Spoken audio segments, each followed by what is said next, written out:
pasó aquí?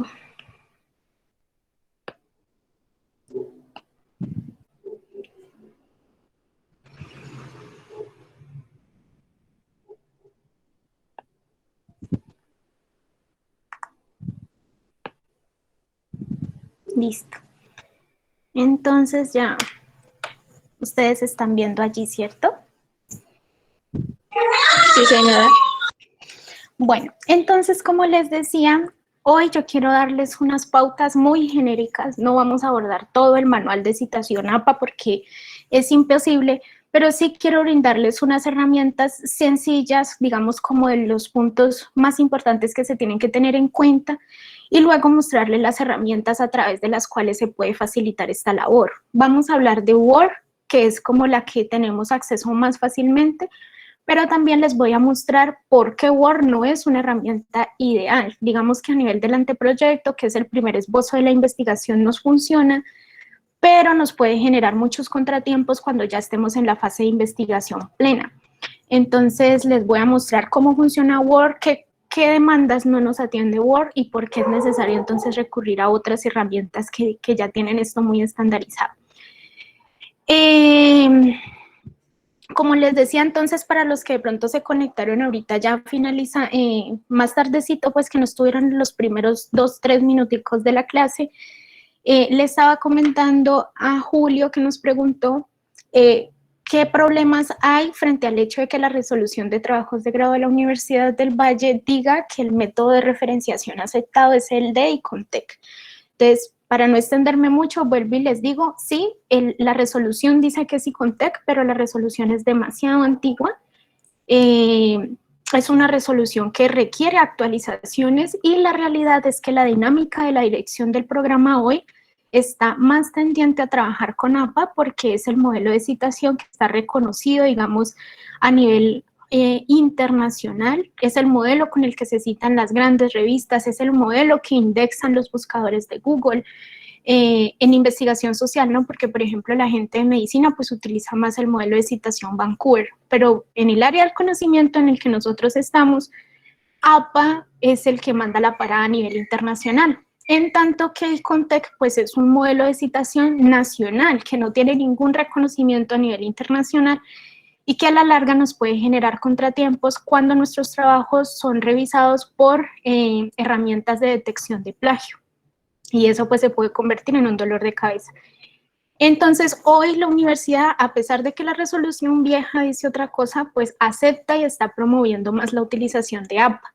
Hay algunos profes que de pronto por recuerdos de contratiempos que hayan tenido en el pasado, pues siguen apegados al tema de ICONTEC, pero sí la idea es que ya nos pongamos de acuerdo en una próxima reunión que vamos a tener todos los profes respecto a cómo vamos a seguir trabajando en este punto. Entonces yo creo que vamos a quedar pues ya unificados todos en el tema de APA, porque pues finalmente es la directriz que también se nos ha dado desde la Dirección General en Cali.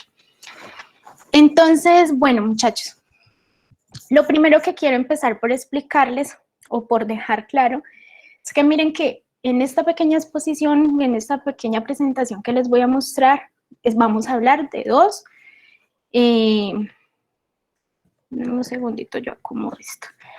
Vamos a hablar de dos diferentes conceptos, miren, citar y referenciar. Ahorita más adelante yo les voy a dejar más claro cuál es la diferencia entre las citas y cuál es el concepto de lo que se entiende por referencias. Y estos dos son cosas distintas. Citar y referenciar son dos cosas distintas, entonces ténganlo presente allí que más o menos a grosso modo ese es el objetivo principal de esta exposición de hoy. Bueno, para estas ideas incipientes que les traigo, digo incipientes porque pues vuelvo y les digo, el mundo de la citación y la referenciación APA es inmenso, pero estos puntos principales que vamos a abordar hoy los he tomado trabajando principalmente con este manual de la Universidad Central que me gusta mucho, que creo que está en la carpeta de material del curso y si no está allí, entonces me dicen yo se los puedo pasar o lo buscan por internet, sale fácilmente en las búsquedas de Google. y es un manual que hace la Universidad Central para sus estudiantes y para tener una guía de cuáles fueron las últimas modificaciones de las normas APA, séptima edición, que es la que está vigente hoy. Esa séptima edición salió publicada en el año 2019. Entonces, esa es la que tenemos que trabajar. Y la otra fuente de investigación, digamos, la otra fuente en la que me he valido para traer estos ejemplos, es de esta conferencia que se llama Mi Primera Cita, que está disponible en YouTube, en donde pues es una exposición bastante larga, más o menos 1 hora y media, ya detallando muchos casos específicos. Yo he sacado de aquí algunos ejemplos, los más sencillos y los que considero que son más importantes. Entonces, como estamos hablando del respeto por los derechos de autor, pues ya les estoy comentando aquí, digamos, en esta exposición que es hablada, que no todo lo que vamos a ver en la diapositiva pues son mis ejemplos propios, específicamente los he traído pues de estos manuales porque me parecen muy dinámicos.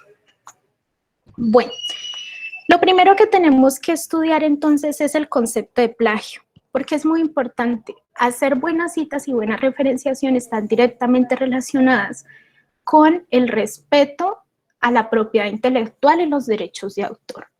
Cualquier violación a esa propiedad intelectual, a los derechos de autor, pues es lo que se considera plagio. Para la Real Academia, plagiar es copiar obras ajenas dándolas como propias.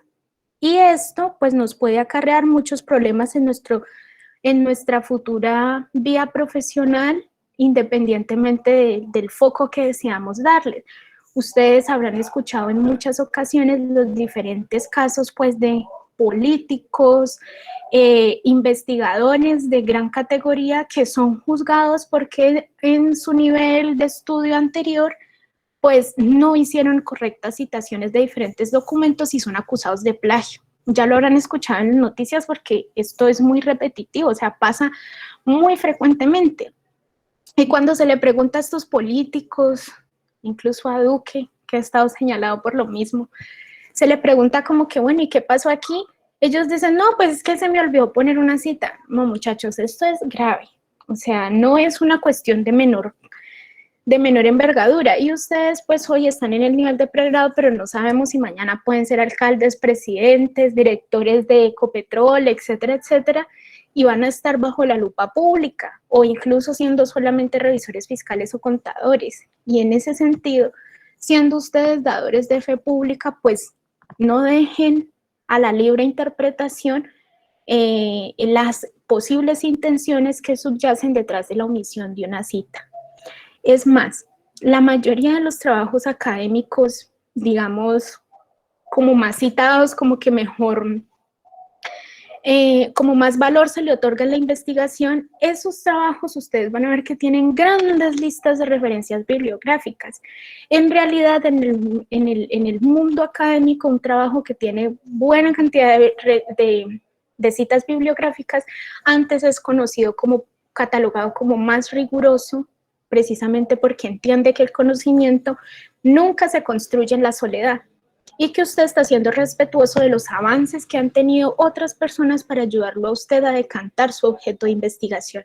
Entonces, por el contrario, en vez de citar menos, citar más es lo que es bien reconocido en el mundo de la investigación.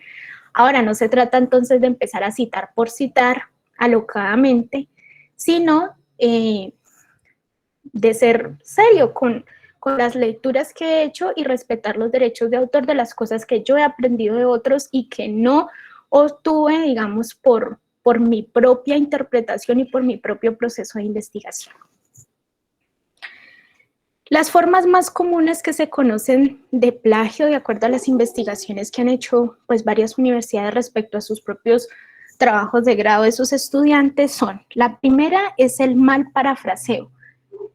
Es decir, hacer paráfrasis, que es contar la idea de otro desde mis palabras, pero diciendo efectivamente que es la idea del otro. Ese modelo de paráfrasis está bien visto, pero una mala paráfrasis es cuando yo cambio los sinónimos, altero la sintaxis de un documento, es decir, lo que estaba al final lo pongo al principio, lo que está al principio lo pongo al final, por ejemplo.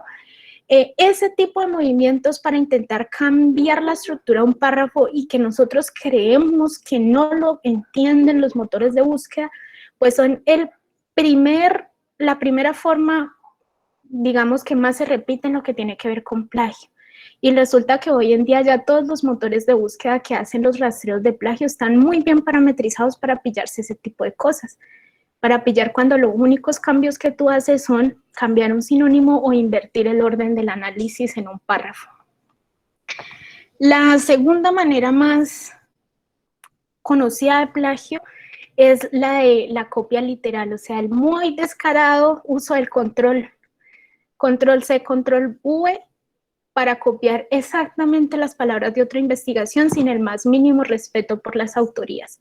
Y esta pues también, todas son supremamente detestables, pero esta podría ser la más aborrecida en el entorno investigativo y a nivel pues de las universidades.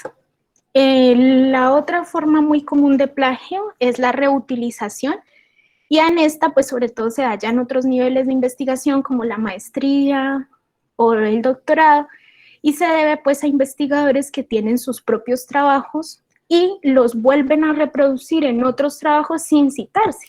O sea, si yo en mi primer trabajo de pregrado desarrollé una idea que luego voy a volver a comentar en un segundo trabajo, así sea mi propio trabajo, yo no puedo volverla a poner como si fuera una nueva idea. Yo me tengo que autocitar para decir que la Sandra del 2008 tuvo esta idea en la investigación de pregrado.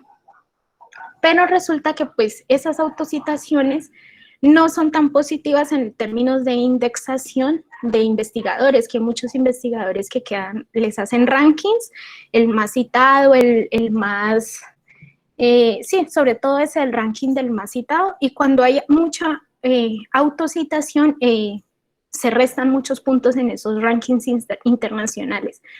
Por eso a los investigadores no les gusta autocitarse, pero sí reciclan su trabajo, y eso no está bien hecho, no es positivo. Y finalmente la última forma pues común de plagio es el de hacer remix, es decir, de coger un pedacito de un artículo y un pedacito de otro y unirlos para convertirlo en mi párrafo final.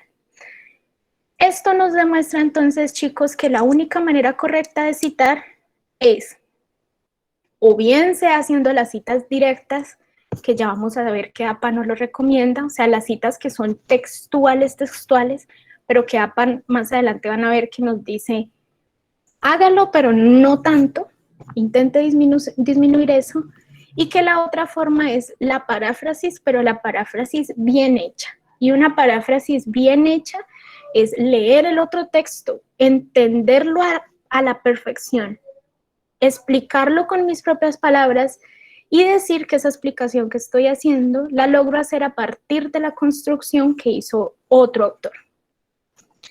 Bueno, ¿de qué manera entonces se evita el plagio? Pues dando efectivamente crédito a las fuentes cuando las utilizamos. Es decir, vuelvo y les digo parafraseando, pero parafraseando de la forma correcta. Una pregunta siguiente que es muy popular es la pregunta respecto a qué debo citar.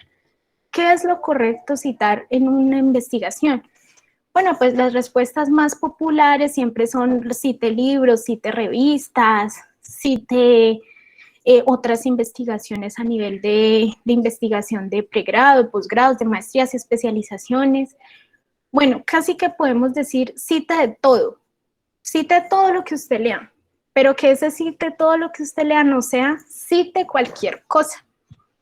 Y les traigo entonces aquí este meme muy divertido que han hecho pues unos compañeros de páginas específicas de investigación respecto pues a recientemente un escándalo con un político peruano que se llama Johnny Lescano, que en su trabajo, la propuesta de gobierno que presentó, pues cita Wikipedia. Y entonces la pregunta ¿es confiable citar a Wikipedia? Wikipedia es una fuente avalada en investigación científica? Pues bueno, la respuesta, como lo dice el meme que ustedes están viendo, es que no, no lo es, y que lo dice incluso la misma Wikipedia. En la página, digámoslo, de como de términos y condiciones de quiénes somos, cómo funciona Wikipedia, etcétera, etcétera, pues Wikipedia deja muy claro que esta es una página colaborativa. Es decir, es una página que se construye a muchas manos y que incluso nosotros podríamos generar contenido dentro de Wikipedia.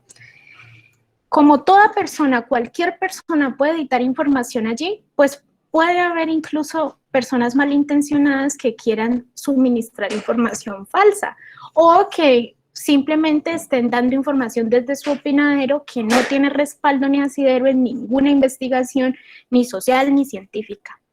Por eso, lo que Wikipedia siempre dice en sus políticas es que se recomienda que el lector haga seguimiento de los errores a los que se puede enfrentar la página y que sobre todo, cuando esté haciendo investigación, en vez de citar directamente a Wikipedia, utilice las referencias bibliográficas fuertes que están dentro de Wikipedia. Es decir, yo, Sandra Milena, que no soy nadie, digámoslo, en el mundo de la investigación científica, puedo escribir un artículo en Wikipedia, pero citar a gente que sí es muy reconocida en ese mundo, como en el caso de la investigación, al profesor Gil, investigación contable al profesor Gil, al profesor Mauricio Gómez Villegas, a Matesich, etcétera, etcétera.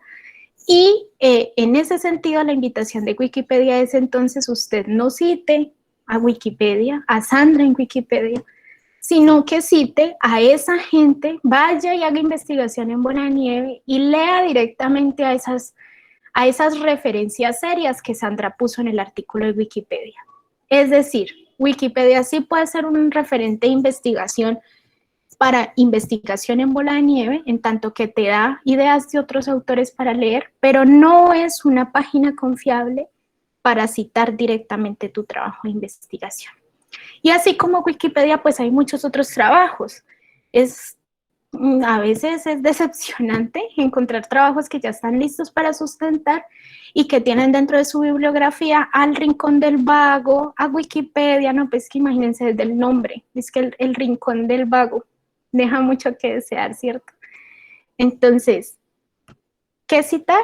Citen todo lo que ustedes lean en su investigación, citen todas las ideas que ustedes no construyeron desde su propio análisis, pero no citen cualquier cosa.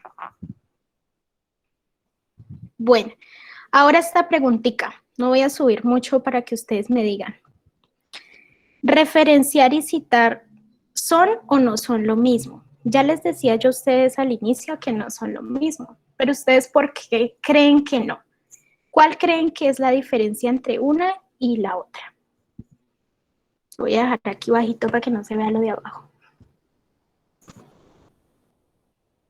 ¿Quién se anima? Profe, yo creo que referenciar, pues, como, bueno, referirse en sí al documento como tal o al archivo del cual, pues, sacamos, por decir así, la cita, que es una idea. Cuando nosotros citamos, pues usted siempre nos ha dicho que nosotros citamos la idea de un autor. Entonces yo pienso que la cita, pues, sería como la idea y la referencia ya como el documento en sí. ¿Fue Kaylin quien me estaba hablando? No, profe, Wendy Carolina. Wendy. Listo, Wendy. Sí. Correcto, Wendy. Miren, la diferencia entre una cita y una referencia es específicamente, digamos, la formalidad, digámoslo así. Mientras que la cita es la información que yo voy construyendo dentro de mi texto. El extracto que yo traigo de otra investigación para nutrir la mía, esto está en el cuerpo de la investigación. La referencia como tal ya son los datos muy específicos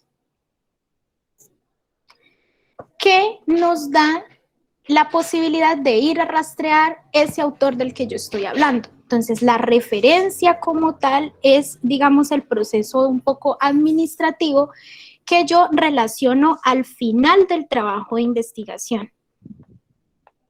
Al final del trabajo. La cita, entonces, es lo que más regula APA, aunque APA también se refiere claramente a la referenciación, a la forma correcta de sintetizar, de decir una idea dentro de mi análisis, pues digamos que la rigurosidad más de APA está en esto, en la forma en la que construyo la referenciación. Porque si yo sigo todos estos pasos de esta estructura general que tiene esta referencia, y lo hago preferiblemente a través de diferentes herramientas de generación de este esquema, entonces los diferentes motores que analizan plagio dentro de una investigación entiende que cumple con todos estos requisitos, nombre, fecha, nombre de la investigación, etcétera, etcétera, datos de donde se obtuvo, variará pues dependiendo del tipo de trabajo que estoy citando. Y cuando esos motores de búsqueda entienden que yo he hecho bien esta estructura de referenciación, entonces disminuye mis porcentajes de plagio. Lo que más revisará entonces APA es la relación entre lo que yo he dicho y este esquema de referenciación como tal. ¿Me entienden hasta allí? ¿O Sí, está profe. enredadito? Sí, profe. Listo.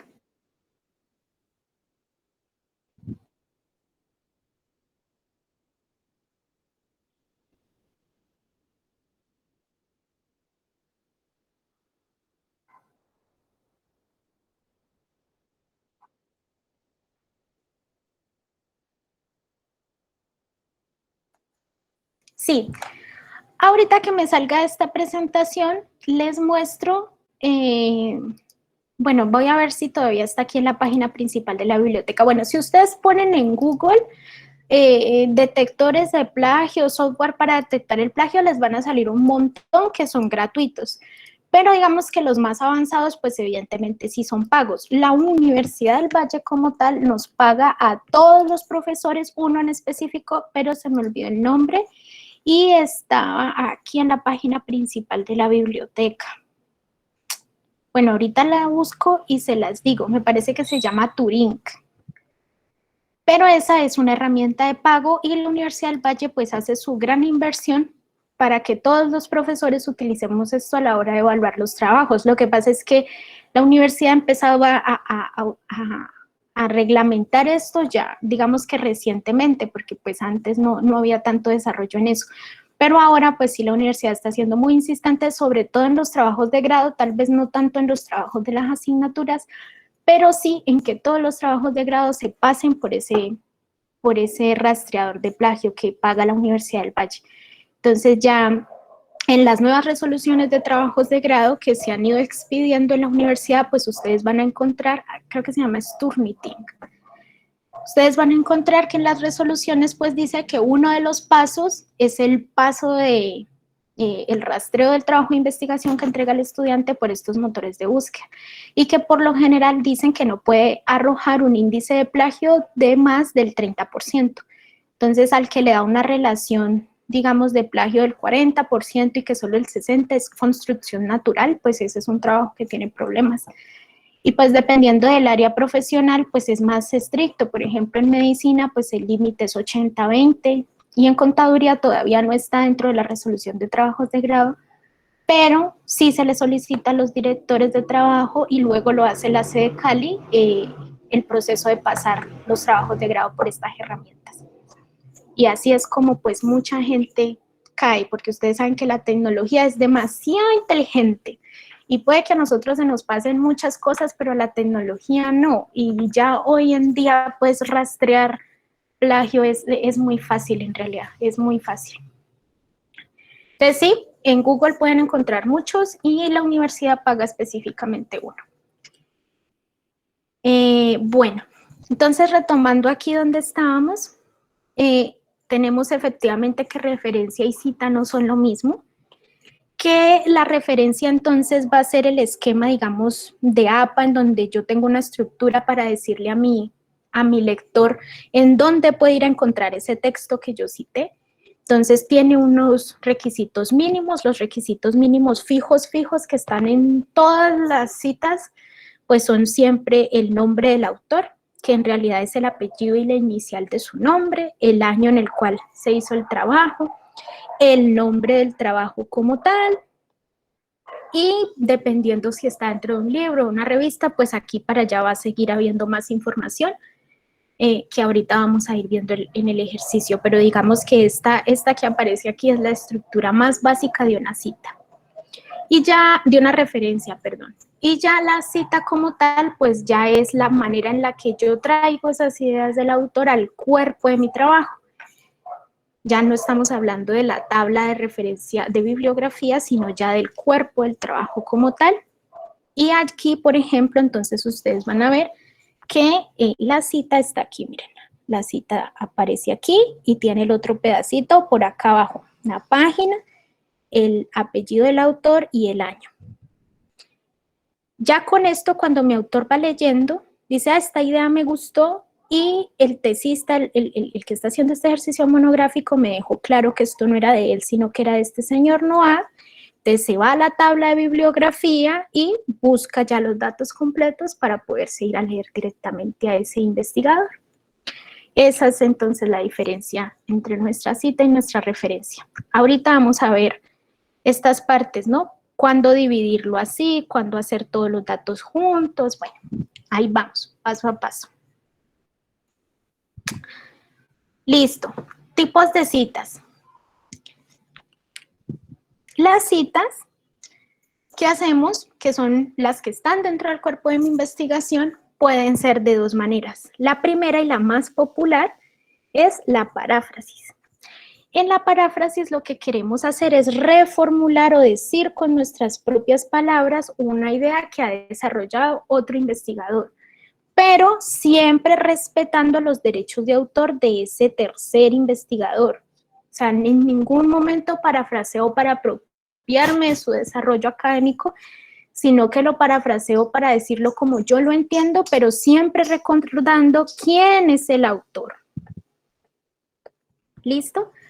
En estos procesos o en este tipo de citas, las citas de paráfrasis, se busca hacer un proceso de síntesis de las fuentes centrándose en lo que es importante. Y ojo que lo que es importante no es lo que es importante en el artículo, sino lo que es importante de ese artículo para mí. ¿Sí me entienden? En mi investigación, puede que lo que sea importante para mí de un autor no sea la tesis principal de ese autor en ese texto. O sea, no siempre la cita que yo voy a hacer es de la idea principal. Puede haber una idea secundaria, puede haber un dato que utilizó para sustentar una hipótesis, pero que no tuvo mayor desarrollo y que sin embargo es lo que de verdad a mí me interesa ese trabajo de investigación. Entonces, cuando digo centrarse en lo importante, es centrarse en lo importante para mí, mi objetivo de investigación, no en lo importante de todo el texto o la obra académica del autor como tal. ¿Es claro ese punto? Sí, profe. Y el segundo tipo de cita, entonces, que tenemos, chicos, es la cita textual. En esta cita textual, pues, ustedes la conocen, están muy familiarizados, pues es efectivamente en la que reproducimos exactamente las palabras de otro texto. O sea, considero yo que es tan importante el análisis que ha hecho ese autor y está, digamos, como tan bien estructurado y con tanta profundidad que siento que yo me quedaría corta al decirla con mis palabras, y precisamente como me quedo corta en explicar lo mismo que quiero que quede claro para mi lector, entonces traigo la idea del autor de forma exacta, sin cambiarle ni una coma. Sin embargo, como les decía ahora al inicio, APA sugiere reducir el uso de este tipo de citas. Y recomienda que sobre todo hagamos esta. la cita de paráfrasis. No significa que quede vetado hacer citas textuales, pero sí la recomendación de APA es a utilizarlas en menor medida.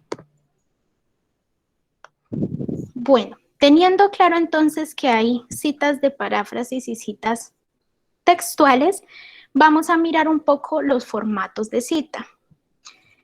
Estos que están aquí en las flechitas se pueden combinar libremente con los que aparecen acá en la siguiente diapositiva dentro de las bolitas. O sea, puedo tener citas de paráfrasis tanto en citas narrativas como lo puedo tener en estas otras citas parentéticas. Ya les voy a explicar qué es. Sin embargo, lo más popular es que las citas de paráfrasis se usen en las citas narrativas y las citas textuales se usen en las citas parentéticas. Suena enredado, pero ya van a ver en el ejemplo que es fácil. La cita narrativa es aquella en la cual yo le explico a mi lector que, le explico una idea con mis propias palabras y le dejo claros los datos del autor dentro de la misma narración, dentro del mismo hilo conductor del lenguaje en el párrafo. Y en la cita parentética no lo hago dentro del mismo hilo de narración, sino que cuento la idea y al final, entre paréntesis, referencio a mi autor. Entonces, la diferencia está entre la cita narrativa y la cita parentética, está en la manera en la que yo introduzco al autor dentro del hilo de mi narración. Si el autor está dentro del hilo, es narrativa. Pero si el autor está por fuera del hilo, es parentética. Miren este ejemplo. En la cita narrativa decimos, sobre la construcción de la víctima, Agüero señala que esta no es solo un proceso discursivo. ¿Ven? Mi autor está dentro de mi narración. Pero aquí en la cita parentética hago toda una explicación, la felicidad es un fenómeno episódico. Y dentro de todo este texto, no dije naturalmente el nombre del autor, pero sí decidí decirlo al final y entonces dentro del paréntesis dejo toda la información referente a quién utilizó o a quién me dio el piso para hacer este análisis. Esa es la diferencia entonces entre una cita narrativa y una cita parentética. ¿Hasta allí vamos bien? Sí, señora. Sí, profe. Bueno, entonces miren una primera cosa importante aquí que nos va a dar unas pistas sobre, ahora que lleguemos a la diapositiva, de cuáles son los errores más frecuentes a la hora de citar. Y es que miren, o tengan presente mejor, que todo lo que ustedes escriben dentro de un paréntesis o dentro de líneas, porque hay otra manera de hacer paréntesis que es utilizar unas líneas largas y aquí adentro texto. Todo lo que usted escribe dentro de estas formas, sean paréntesis o sean las líneas, es información que usted le está diciendo al autor que se puede saltar al momento de leer y que no le afectan la idea. Entonces miren que si yo leo sobre la construcción de la víctima, Agüero señala que esta no, ven que saltarme el 2015 no me afecta la comprensión de la idea. Pero si yo vengo acá y pongo la comilla desde aquí, desde Agüero, la comilla no, el paréntesis, entonces la idea se va a leer. Sobre la construcción de la víctima, señala que esta, y quedó chueca, ¿cierto?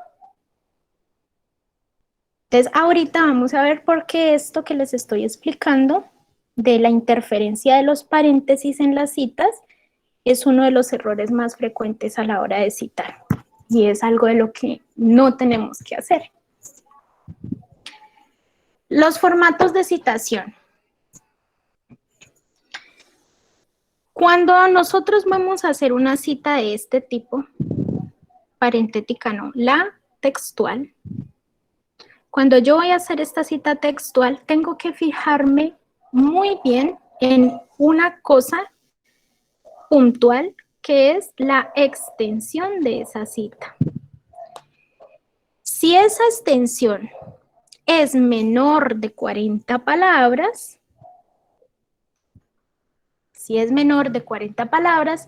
APA me dice que yo la puedo incorporar dentro de mi texto y ponerla entre comillas, o sea, incorporarla dentro de mi propia narración.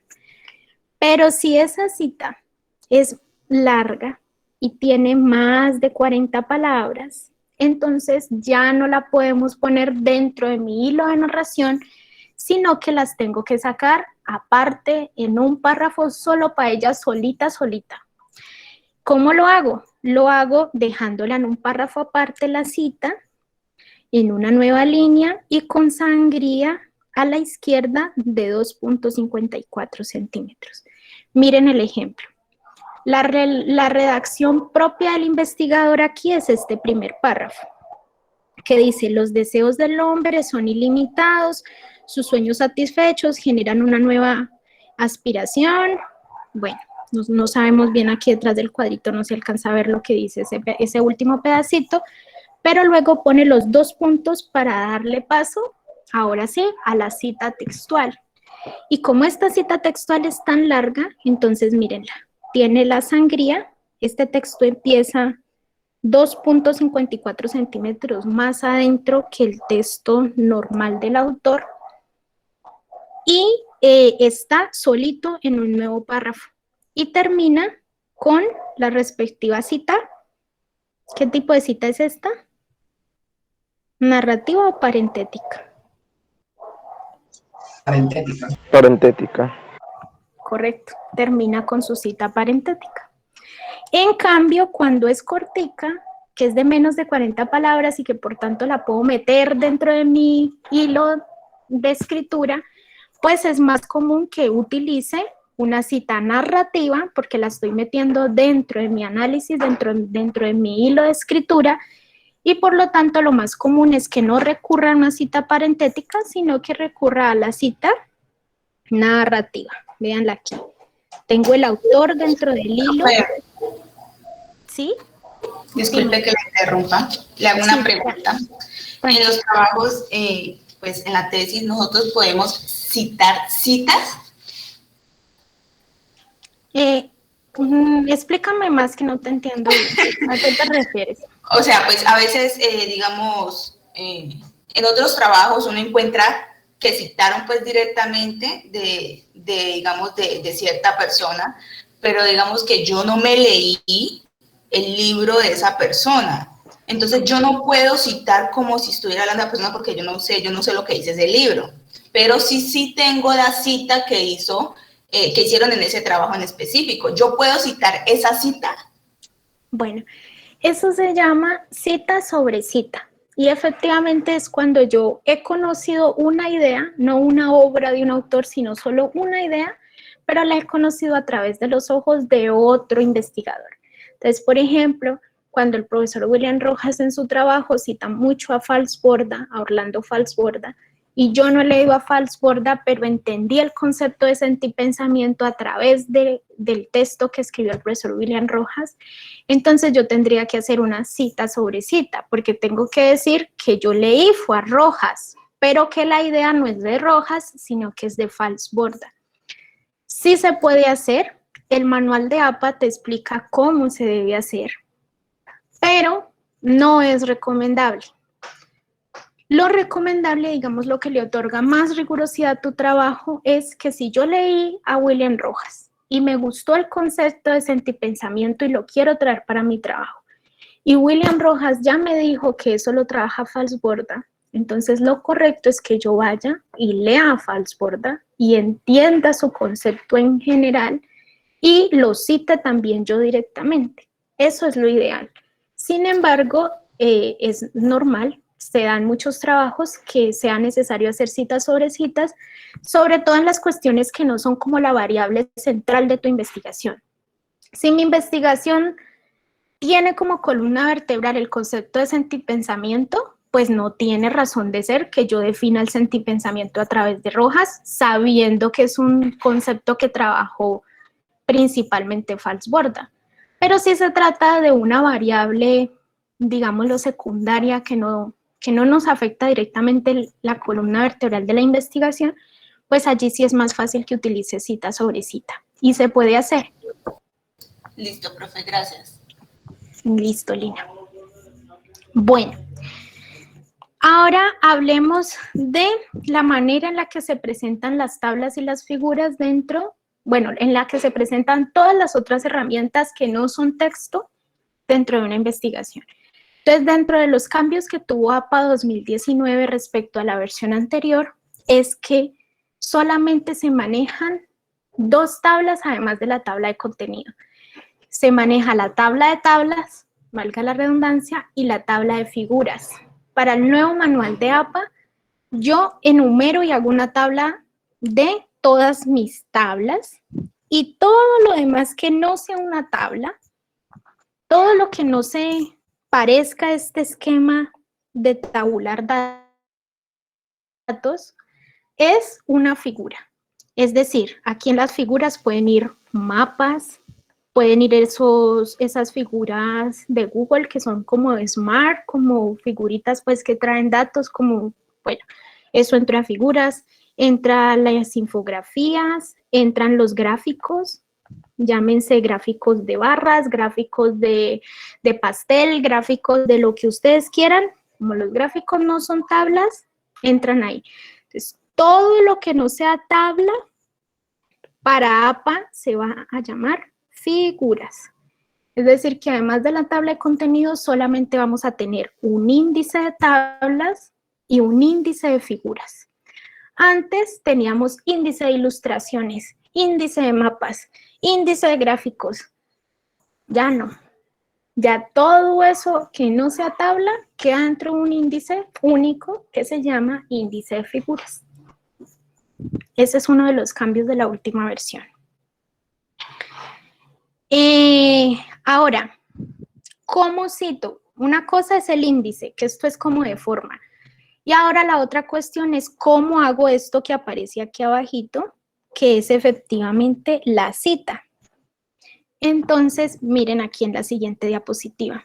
Yo puedo tener una tabla o una figura, una infografía que he hecho con información completamente original. La obtuve yo en mi proceso de investigación.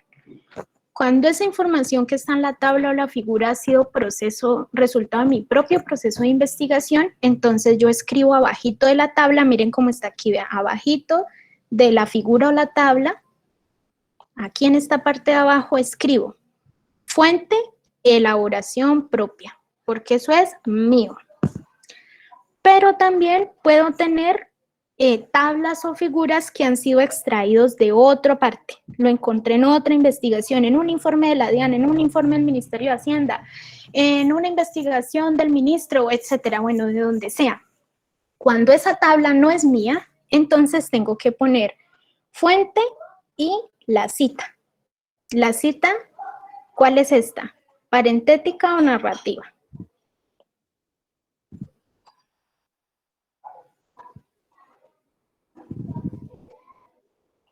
El paréntesis es la clave. Mírenlo aquí. Aquí solamente me están cerrando el año. Narrativa, profe. Narrativa. Exacto. Esta es una cita narrativa. Entonces yo digo, el autor por fuera, digamos dentro del hilo de mi construcción, y el año. Y ya. La otra opción es que yo haya creado la tabla, ¿sí? Yo la hice, pero no la hice a partir de información que yo obtuve por mis fuentes primarias, sino de información que yo obtuve de fuentes secundarias. En ese sentido, entonces, digamos que el trabajo es medio-medio. Alguien me investigó los datos y yo hice la figura o la tabla.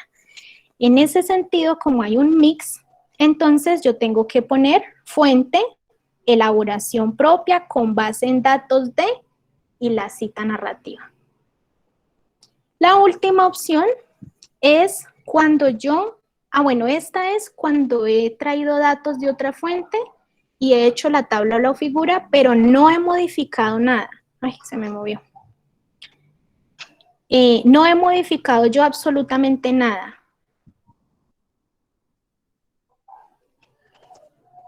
Aquí no hay modificación.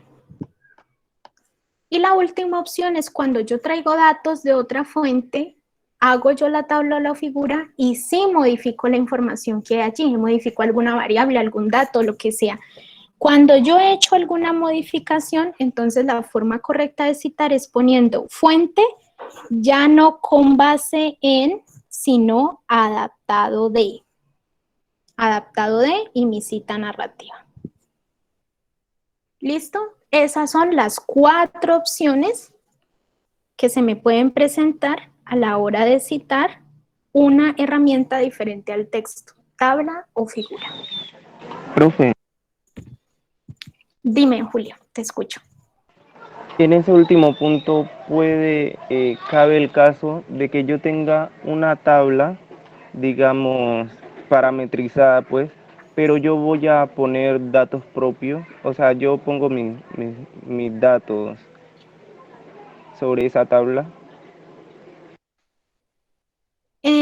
A ver si te entiendo. Es decir, tomas las variables, pero cambias los datos. O sea, tienes... Exacto.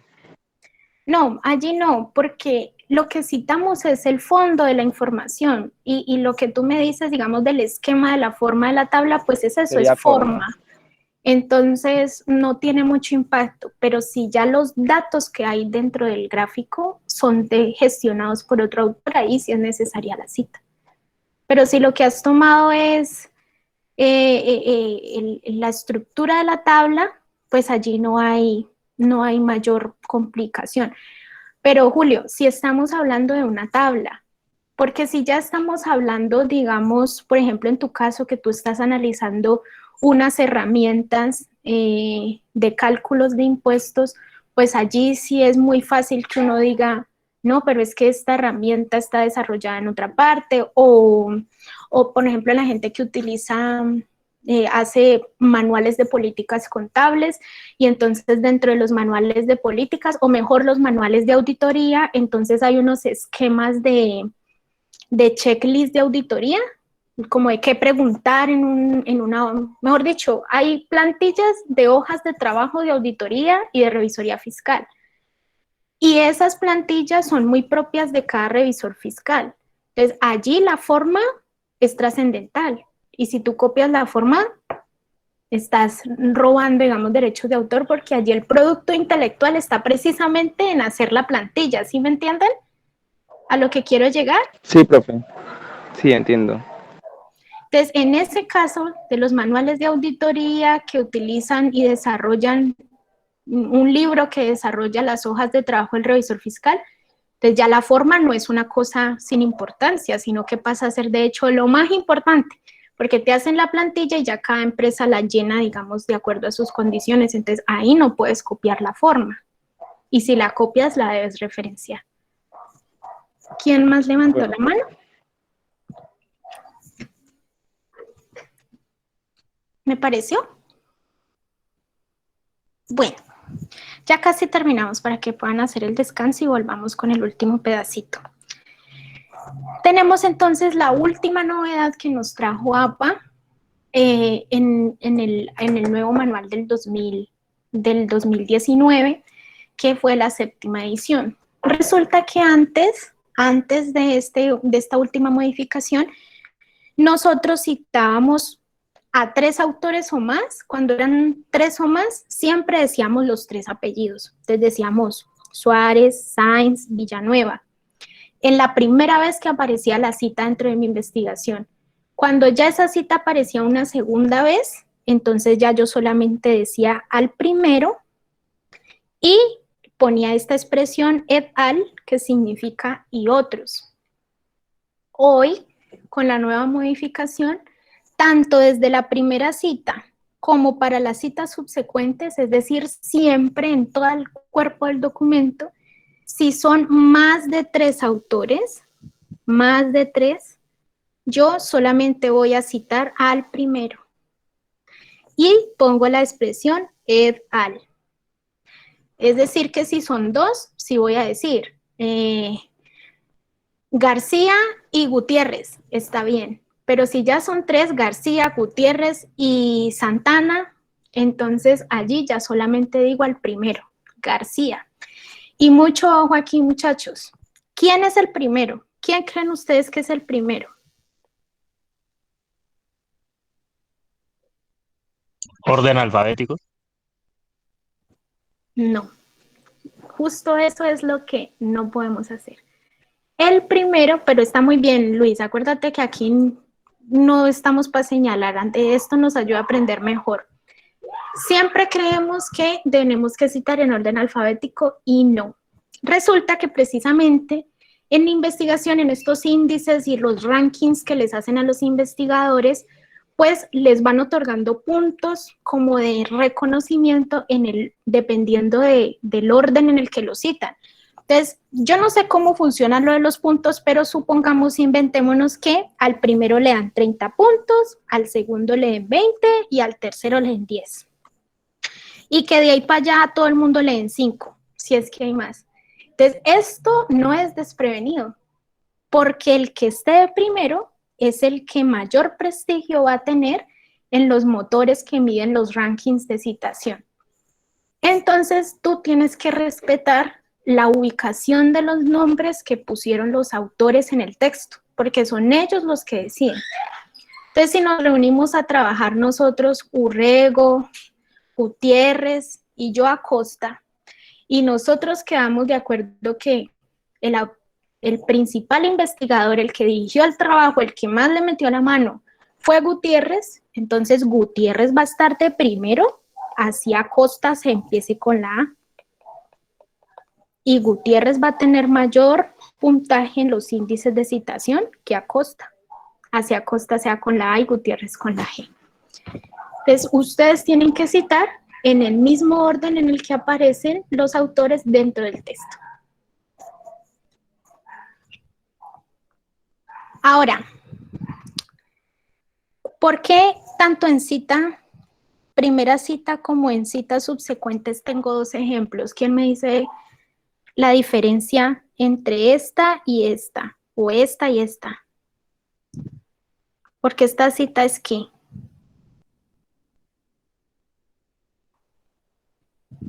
Narrativa. Exacto. Porque esta es la narrativa. Y esta de acá abajo por defecto es ¿qué? Parentética. La parentética, correcto. Bueno.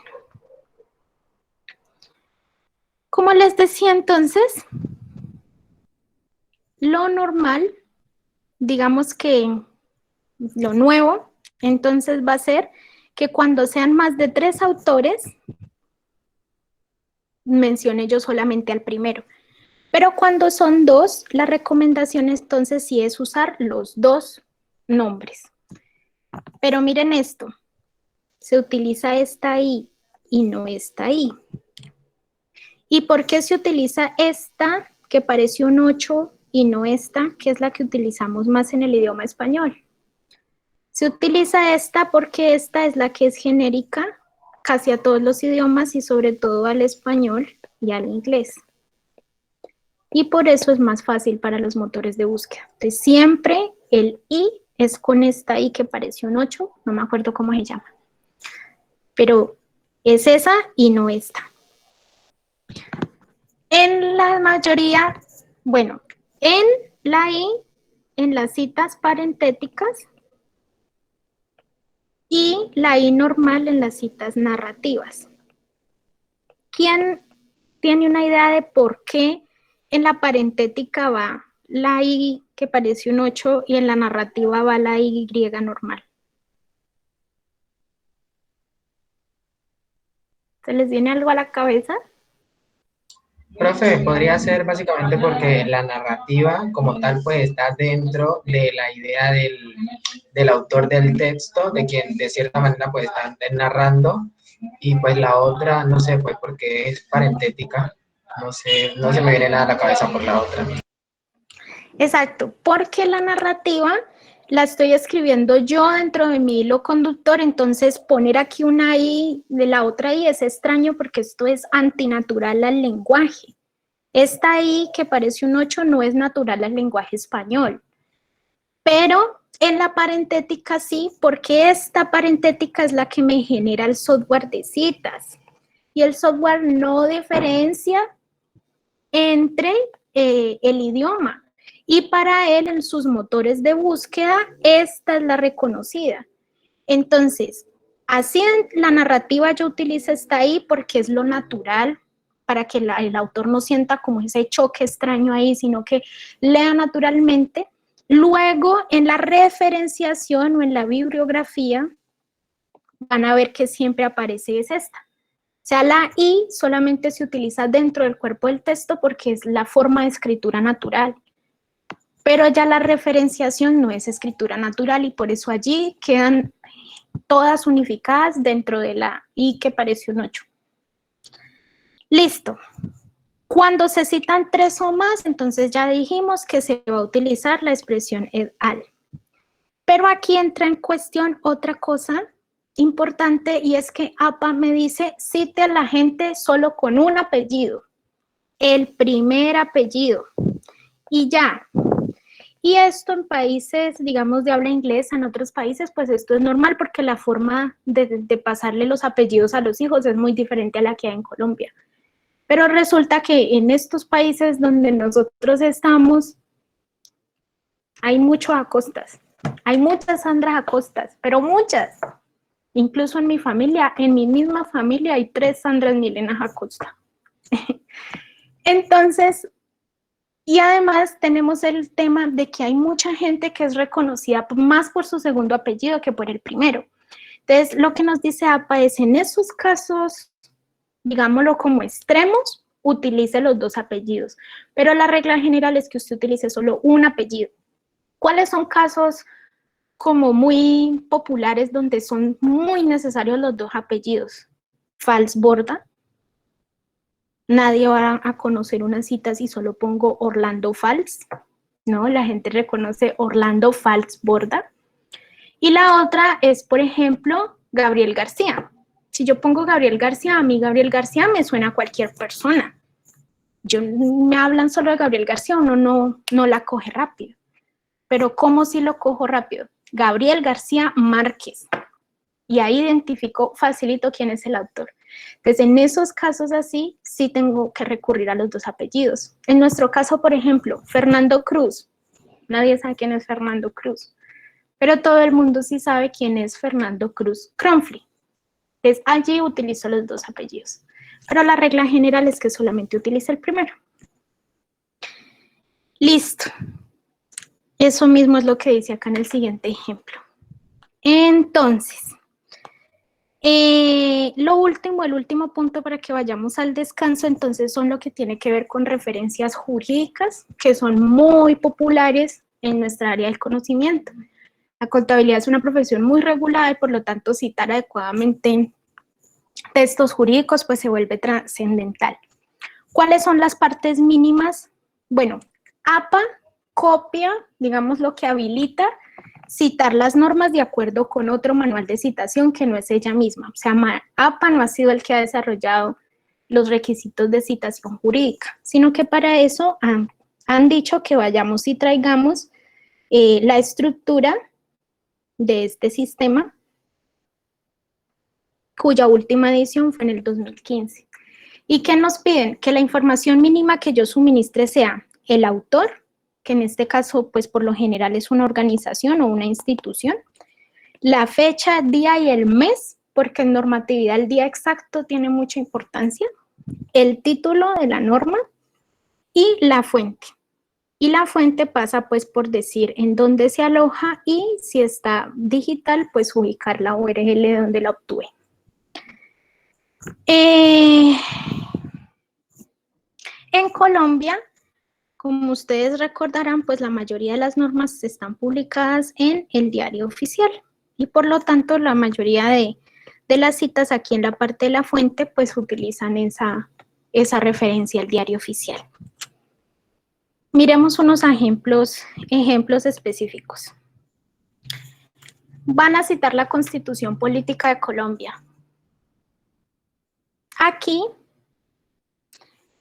se invierte un poco el orden que está aquí arribita en la tabla, porque la Constitución Política de Colombia es el nombre del documento y no el nombre del autor, pero como es la Carta Magna, la más conocida, lo más fácil de referenciar, digamos lo que todo el mundo coge fácil, entonces cuando voy a citar a la Constitución, APA me dice, ponga primero el nombre del documento, Constitución Política de Colombia. Año de expedición, 1991. Fuente, la Gaceta Constitucional número 116. Y el enlace aquí. Otro tipo de norma. Bueno, esta es la referencia, o sea, lo que me sale al final en mi tabla de contenido. Y estas son las citas, es decir, las que tengo adentro de mi cuerpo de la investigación. ¿Cómo hago la cita narrativa de la Constitución Política? Pues Constitución Política por fuera y dentro de paréntesis solo en año. Y la parentética, pues ubicando todo dentro del paréntesis. Listo. Otro ejemplo, ya no es la gran Constitución tan reconocida, sino que es una ley. Y en este ejemplo tenemos la Ley 100. Entonces, ¿quién expidió la Ley 100? Aquí sí respetamos específicamente el orden de esta tabla. Primero el autor. ¿Quién es el autor de la Ley 100? El Congreso de la República de Colombia. Luego, como dice la tabla, fecha, año, día y mes específica, dentro de paréntesis. Entonces, 1993, primero el año, luego el día, luego el mes. 23 de diciembre. Luego me dicen, muestre el título y finalmente la fuente. Entonces el título es Ley 100, por la cual se crea el Sistema de Seguridad Social Integral y se dictan otras disposiciones. Y la fuente es el Diario Oficial 41.148 y el enlace respectivo entre el encuentro. Miren que estos enlaces son enlaces acortados. Es que acostados, acortados. En Internet hay muchas herramientas que les permiten a ustedes acortar una URL. Entonces busquen los acortadores y metan esas URLs larguísimas que a veces son una página completa, métanlas en esas herramientas para acortar y pongan en la cita la URL acortada, sintetizada que les dan en esas herramientas de Internet. No me vayan a pegar en la bibliografía a citas que esas URLs que son un larguero de media página. Y el último ejemplo ya es un decreto, no una ley, sino un decreto, y sigue más o menos la misma estructura. Tengo el autor, en este caso la Presidencia de la República, tengo la fecha que es año, día, mes, tengo el título, decreto 583, por el cual se adoptan medidas para el sector salud, y tengo finalmente la fuente, Diario Oficial 51.283 y mi enlace corto, de donde la consulté. Listo, esos son los 3 ejemplos más populares de citas relacionadas con documentos jurídicos. ¿Alguna pregunta ahí? Sí, profe. Dale, Belkis, y luego Isabel. Profe, es que pues ya usted explicando eso me surge la duda de que así tal cual tenemos que hacer la referencia en el marco legal, diga. Sí, señorita. Bueno, profe. Acuérdense que el marco legal, o acuérdense, ustedes lo saben, el marco legal pues hace parte de mi investigación. Yo miro cómo lo pongo, o sea, yo puedo poner el subtítulo, por ejemplo, Ley 100 de 1993 y pongo una descripción, la Ley 100 trabajó esto y esto, para el objetivo de este trabajo nos interesa analizar del artículo tal a tal. Bueno, la descripción que usted va a hacer de ese marco legal. Y al final usted puede utilizar la cita parentética. Y esta cita parentética es la que va a tener luego una correspondencia en la bibliografía. O sea, en el marco legal lo más común es que utilicemos las citas parentéticas. Bueno, Isabel, dame un segundito que Isabel había levantado la mano, luego Cindy, luego Julio. Profe, le iba a preguntar que eso de acortar la URL era solo para las leyes o todas las que se incluyan dentro de las referencias. Todo, para todo lo que usted vaya a citar que le requiera una URL porque usted lo consultó digital, enlaces cortos. No, es que esos enlaces largos, ustedes saben que hay URLs que ocupan como media página, eso es terrible. No, para todo, acorten todas las URLs. Bueno. Cindy.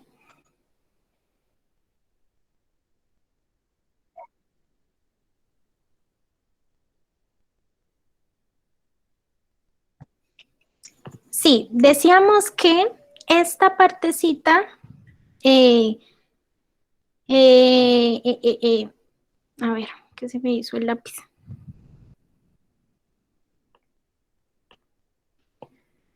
Esta parte que tenemos aquí, que es la que incluimos, solamente lo incluí en el primer ejemplo. Este cuadro que dice citación narrativa y citación parentética, solamente lo puse en el primer ejemplo.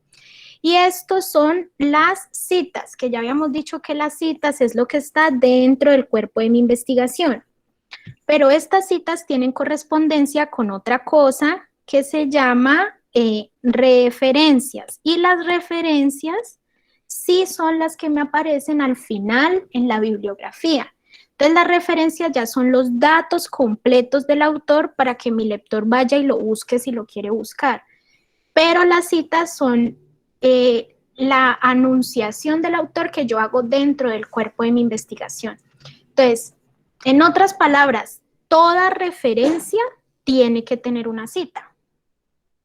Yo no puedo tener citas dentro del cuerpo de la investigación que luego no aparezcan en la tabla de bibliografía. Tienen que estar todas. Y viceversa, yo no puedo tener en la tabla de bibliografía unas referencias que nunca cité dentro del documento. ¿Sí? ¿Es claro? Listo. Julio. Profe, yo iba a preguntar, dentro del marco legal, o sea que dentro del marco legal no es obligatoria la citación textual, es decir, se puede hacer paráfrasis.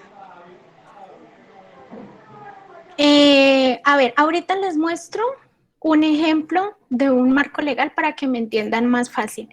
Pero sí, en mi marco legal yo digo, enuncio la norma y digo más o menos de qué se trata, porque a veces yo no cito una norma dentro de mi marco legal para citar la norma completa. Por ejemplo, en tu caso, tú no vas a citar la ley 1819, la ley 1943, la ley 2010, que son las últimas reformas tributarias.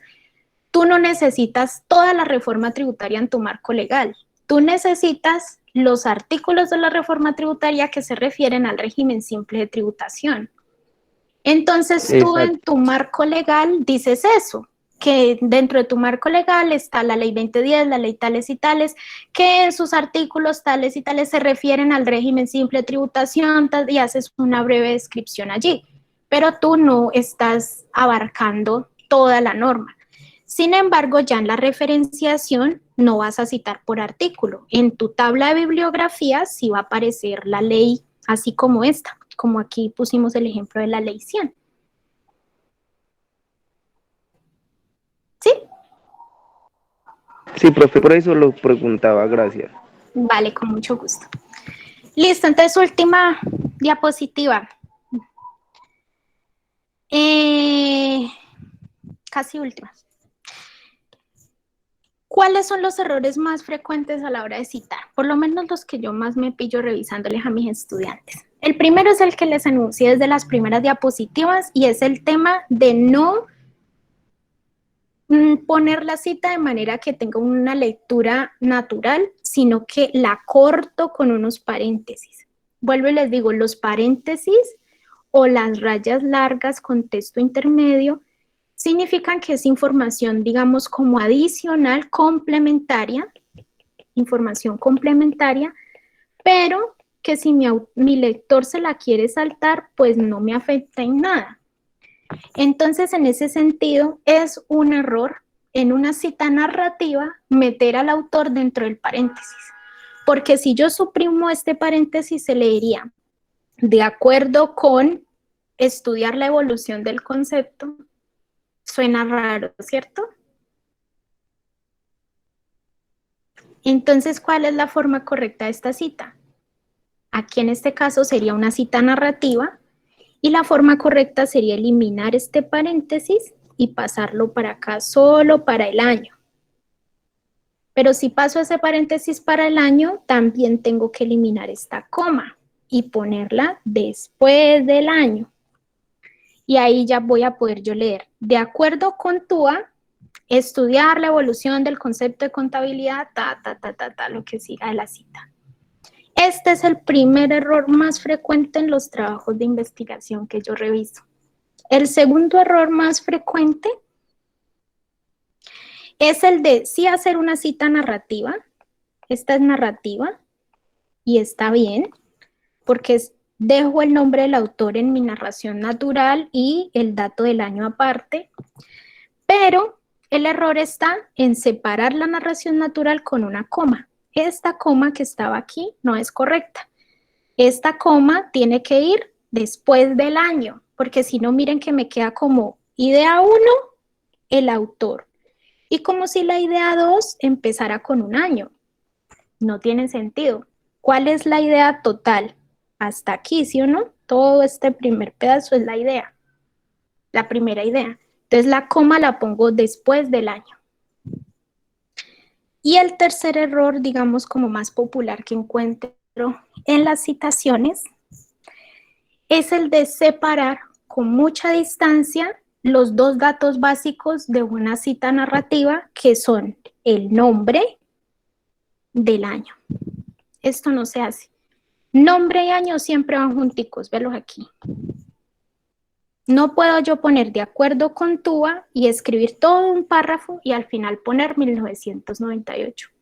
Año y autor siempre van juntos. Esos son los 3 errores más comunes. Ahora, último dato. Yo puedo tener un texto de TUA de 1998 que salió en enero. Y puedo tener otro del mismo TUA, también de 1998, pero que salió en febrero. Y así yo puedo seguir. ¿Cómo diferencio la cita que es del mismo año, pero de diferente mes? ¿Han visto en alguno de los textos que hemos leído?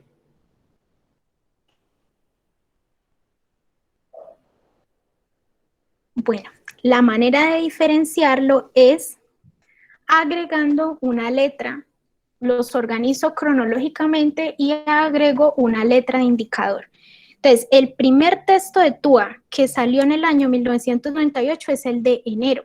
Entonces, yo pongo en la cita TUA 1998A en mayúscula. Al siguiente le voy a poner 1998B y así cuantas veces sea necesario. Es la manera de diferenciar los textos, porque si no me quedarían casi que iguales las citas. Entonces, chicos, vamos a ir al receso. Cuando volvamos vamos a hacer el ejercicio en Word y les voy a explicar entonces por qué, aunque Mendeley es una extensión para Word y es muy similar a la herramienta que ya trae Word, pues es mucho más óptima que el Word. Y vamos a ver por qué Word se equivoca